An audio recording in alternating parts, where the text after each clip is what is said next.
Salut à tous. Alors aujourd'hui, une vidéo qu'il me tenait à cœur de faire depuis un moment, à savoir une vidéo sur comment faire une forge comme la mienne, comme celle que vous voyez dans mes vidéos.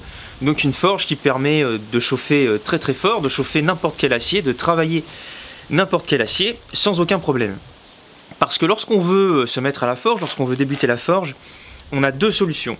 Soit on va trouver une forge d'occasion, ce qui est, je trouve, pas facile, pas évident. En tout cas, pour ma part, dans ma région, c'est assez compliqué d'en trouver. Soit on fabrique soi-même une forge. Et là, je trouve que le bas blesse, parce que lorsque je suis allé un petit peu sur Internet voir les différents tutoriels, que ce soit en français ou en anglais, j'ai trouvé que tout ce qu'il y avait était franchement compliqué. Pas très abordable, parce que c'est toujours à partir de bouteilles de gaz coupées en deux, ou de bidons coupés en deux. Donc ça veut dire derrière qu'il y a quasiment toujours de la soudure. Et donc tout le monde ne sait pas souder. Enfin, tout ça me paraît fort compliqué, alors qu'on peut faire une forge qui fonctionne extrêmement bien, comme la mienne, vous m'avez vu suffisamment travailler avec, simplement avec du mortier réfractaire.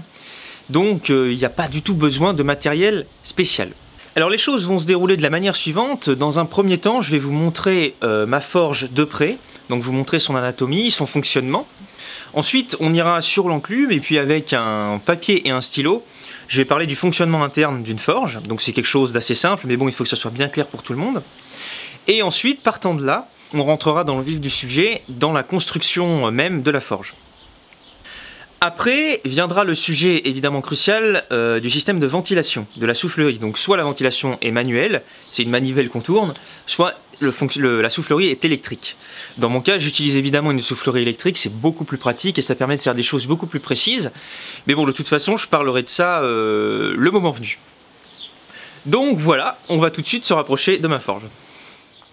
Donc voilà ma forge, normalement vous la reconnaissez. Là, je vais enlever le charbon et comme ça on va y voir un petit peu plus clair.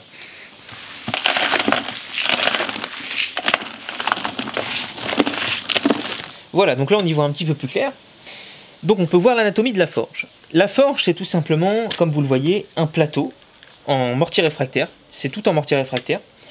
Les contours sont faits en briques réfractaires. Donc on a en fait un plateau qui fait l'épaisseur approximativement d'une brique réfractaire. Et cette épaisseur nous permet plusieurs choses. Elle nous permet déjà de faire passer ici le tuyau par lequel la soufflerie viendra souffler. Et ça nous permet évidemment d'avoir la profondeur nécessaire ici pour créer notre foyer. Pardon. Et les briques qui sont ici, elles sont juste posées sur le plateau. Et elles servent évidemment à retenir le charbon qui sera consommé au cours du processus de forge. Ici vous pouvez voir la grille par laquelle la ventilation souffle. Donc c'est une grille évidemment en fonte pour pas qu'elle fonde, parce qu'à cet endroit là c'est vraiment le cœur du foyer, donc la température peut monter très très haut. Bien au-delà de 2400 degrés. Et en dessous de cette grille, vous avez une trappe qui permet d'évacuer les cendres qui tombent et ce qu'on appelle le mâche-fer. D'ailleurs, ici, on peut voir qu'on a du mâche-fer qui est accroché.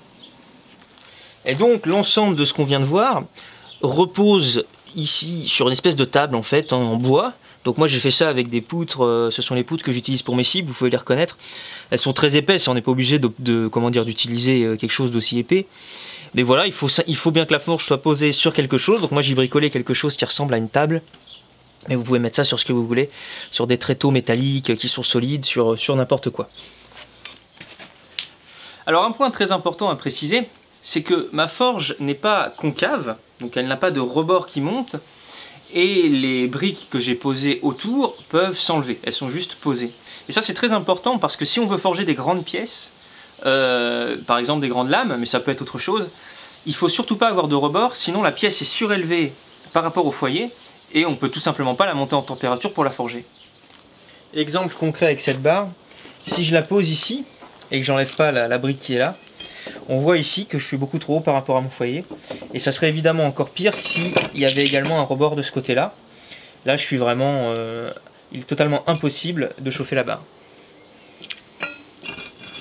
Si on regarde ici sur le site internet de Michel Vaillant, donc Michel Vaillant c'est la référence française en termes de matériel de forge professionnel, et qu'on regarde les forges au charbon, on peut voir que ce sont toujours des plateaux, comme ça, sans rebord. Et évidemment, c'est pas pour rien, c'est parce que ça facilite considérablement le travail. Alors on pourra tout de même forger des grandes pièces dans des forges qui possèdent des rebords, mais il faudra évidemment y faire des ouvertures. Maintenant, je vais faire un dessin qui représente basiquement les éléments qu'on vient de voir. Donc ce que je suis en train de dessiner ici, c'est du mortier réfractaire. Ici, on a l'arrivée d'air. Alors pour l'instant, le dessin est peut-être pas très cohérent, mais ça va s'arranger. Il va prendre tout son sens. Donc l'arrivée d'air est scellée dans le mortier. Ça, c'est l'arrivée d'air. Ici, on a les rebords de la forge. Donc là, on a une brique. Et là également. Ici, on a notre grille qui est bien calée. Et ici, on a une trappe pour évacuer les cendres, etc. Donc, l'air est soufflé ici, arrive sous la grille, et puis évidemment est diffusé. Donc ici, on a des charbons ardents. C'est là que se passe vraiment la combustion. Et là, on a du charbon qui attend pour la suite de la session de forge. L'arrivée d'air, le tuyau d'arrivée d'air, plus la grille, plus la trappe, plus l'espèce de chambre qu'on a ici, où vient s'engouffrer l'air, tout ça, sur une forge normale, une forge d'atelier, ça ne forme qu'une seule et même pièce en fonte, qu'on appelle la tuyère, ou qu'on appelle aussi le foyer. Donc là, on est de retour chez Michel Vaillant, hop là, pour vous montrer justement une tuyère, ou un foyer. Donc vous voyez, c'est une seule pièce en fonte. Donc vous avez la grille sur le dessus, vous avez l'espèce de chambre en dessous. Le rectangle qu'on voit ici, c'est évidemment... alors je ne sais pas si vous le voyez bien, pardon, je vais zoomer, voilà. Le rectangle que vous voyez ici, c'est là qu'arrivera l'air, donc il y aura un tuyau qui sera boulonné. Et on voit un mécanisme là qui va dessous, qui doit être actionné par le levier qui est là. Et c'est la trappe qui permet d'évacuer les résidus de la combustion. Alors à titre informatif, la tuyère qu'on vient de voir coûte dans les 300 € à peu près. Et c'est l'entrée de gamme, ça peut monter jusqu'à 600 ou 700 €, parce que le matériel de forge neuf, ça coûte très cher. Alors tout ça pour dire que la tuyère, en fait, ça va être ce qu'il va y avoir de plus compliqué à réussir pour construire votre forge. Le reste, c'est juste un plateau, donc il n'y a aucune difficulté. Donc la difficulté, c'est vraiment d'avoir une grille, puis en dessous une trappe, et sur le côté une arrivée d'air.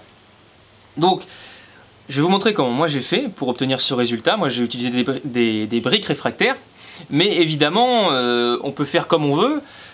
L'essentiel c'est juste d'obtenir l'architecture d'une tuyère.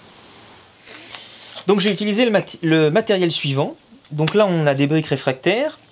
Là on a un petit carré en fonte que j'ai découpé dans une plaque en fonte. Donc qui servira à faire la grille d'aération. Donc il faudra faire des trous dedans. Évidemment on prend de la fonte puisque ça permet de résister à de très fortes températures. Si jamais on utilisait de l'acier, dès la première session de forge, la grille d'aération fondrait. Et pour faire mon tube d'aération, moi j'ai utilisé le tube d'une Maglite. Ça c'est une Maglite, donc une lampe de sécurité américaine, utilisée par les forces de sécurité. Et donc c'est du métal. Et ça a très bien fait le job. Vous n'avez pas besoin d'un métal qui ait des caractéristiques vraiment particulières pour faire votre conduit d'aération, puisque de toute façon c'est scellé dans le mortier réfractaire, donc normalement il n'y a pas trop de problème de température. Donc maintenant je vais vous montrer comment j'ai agencé tout ça pour obtenir ma tuyère. Alors c'est vraiment, je vais essayer de faire ça, ça va être un peu à l'arrache, mais c'est vraiment basique, c'est vraiment géométrique, hein.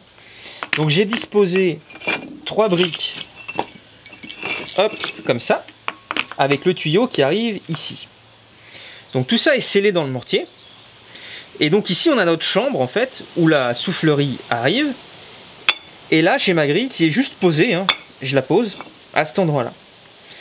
Maintenant il faut ici qu'on donne de l'épaisseur pour pouvoir avoir notre foyer, la profondeur de notre foyer. Et donc j'ai juste, comme vous voyez, à mettre d'autres briques autour. Hop, comme ça.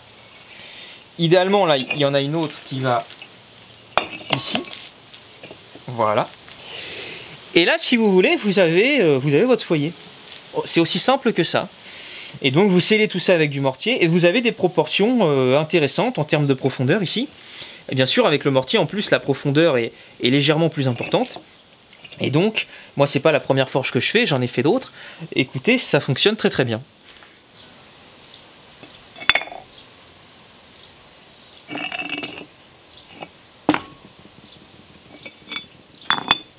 Alors les briques réfractaires ne résistent pas toutes aux mêmes températures. Vous pouvez en avoir qui résistent jusqu'à 1250 degrés et vous pouvez en avoir d'autres qui résistent jusqu'à 1750 degrés. Quoi qu'il en soit, le foyer d'une forge au charbon peut atteindre les 2000 degrés. Donc dans tous les cas, vous allez dépasser la température maximum que peut tolérer une brique réfractaire. Ici, même si ce n'est pas très visible sous cet angle, on peut voir que la brique a cassé et donc on a perdu un bout. Alors c'est pas très grave lorsque ça se produit, mais vous allez finir par avoir un foyer en fait dont les angles seront en biseau. Alors il sera possible selon Alors il sera possible selon l'intensité à laquelle vous utilisez votre forge qu'une petite rénovation s'impose pour pouvoir sceller de nouvelles briques si certaines ont vraiment trop été détériorées parce que vous avez vraiment forgé très fort pendant très longtemps à de très fortes températures. Alors maintenant le sujet délicat de la grille d'aération. En fait ce qui est délicat c'est de savoir combien de trous faire et à quel diamètre les faire. Alors sur la tuyère que je vous ai montrée, la tuyère de Michel Vaillant, il y a 16 trous. Alors moi j'avais pris cette tuyère comme modèle à l'époque sur la première forge que j'ai faite et donc j'avais fait 16 trous mais évidemment je ne savais pas de quel diamètre ces trous étaient et moi j'ai fait 16 trous de 8 mm de diamètre et ça fonctionnait très bien. Sur ce modèle de forge actuel, vous avez pu voir sur les images précédentes que les 4 trous du milieu sont plus gros que les autres. Ça vient tout simplement du fait qu'à ce moment-là, quand j'ai formé la grille, j'ai eu un problème de mèche. Mes mèches de 8 mm m'ont lâché. Donc j'ai décidé de faire autrement, j'ai fait quelques trous plus gros. Quoi qu'il en soit, je ne me permettrai pas de donner des directives arrêtées à ce sujet. Tout ce que je peux vous dire, c'est que il vaut mieux faire pas assez de trous et progressivement rajouter si vous voyez que votre foyer ne monte pas suffisamment en température, plutôt que de faire trop de trous, et puis après vous allez devoir tout recommencer. Alors un sujet que je n'ai pas abordé jusqu'ici, c'est celui de la trappe d'évacuation de la tuyère. Alors je ne l'ai pas abordé jusqu'ici tout simplement parce qu'il n'y a pas grand chose à dire. Je pense que vous n'avez pas besoin de moi pour faire une trappe, hein. Il suffit de découper un carré, d'y fixer une charnière, et ensuite de trouver un mécanisme pour que tout ça puisse tenir fermé. Donc libre à vous de trouver la solution. Simplement ce que je voulais dire c'est que moi je me suis pas mal pris la tête quand j'ai formé à l'époque ma trappe d'évacuation. Je me suis pas mal pris la tête au niveau de l'étanchéité. Mais je me suis rendu compte qu'en fait on n'a pas besoin de faire un truc parfait, c'est pas de l'aéronautique, hein. Moi mon joint finalement, ce qui fait joint, c'est ni plus ni moins que du gros scotch que j'ai mis tout autour sur les bords extérieurs. Et puis quand la trappe est appuyée, bien fermée, ça fait joint.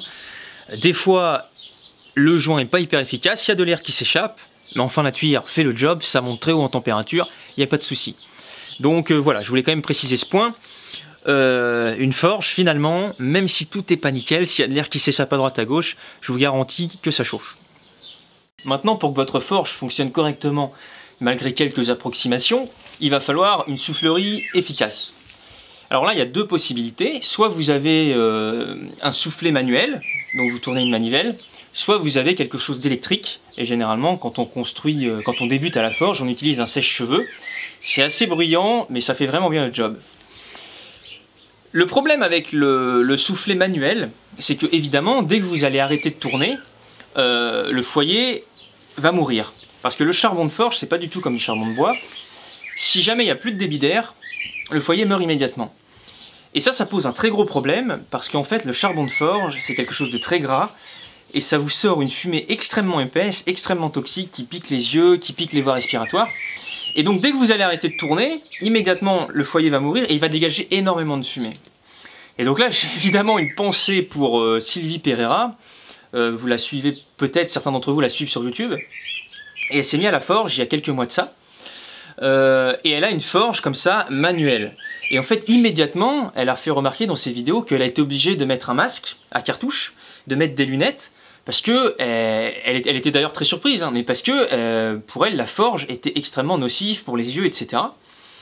Mais c'est parce qu'elle a un soufflet manuel, et c'est le gros problème. Moi je n'ai jamais forgé avec un soufflet manuel, mais je ne m'imagine pas le faire. Pour moi ça c'est valable, surtout si on est deux et qu'il y a toujours quelqu'un pour laisser un petit débit d'air, de sorte que le foyer ne meurt pas. Pour vous illustrer ça, je vais vous montrer ce qui se passe sur ma forge lorsque je coupe la ventilation.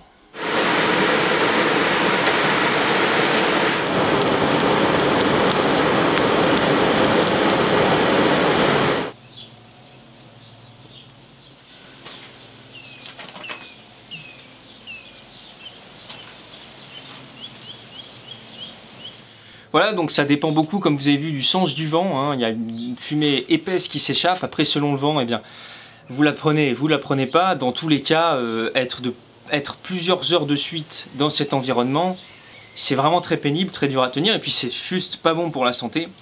Donc vous faites comme vous voulez, mais c'est le genre de conditions de travail évidemment qui était parfaitement acceptable il y a 50, 60 ans, enfin au siècle dernier.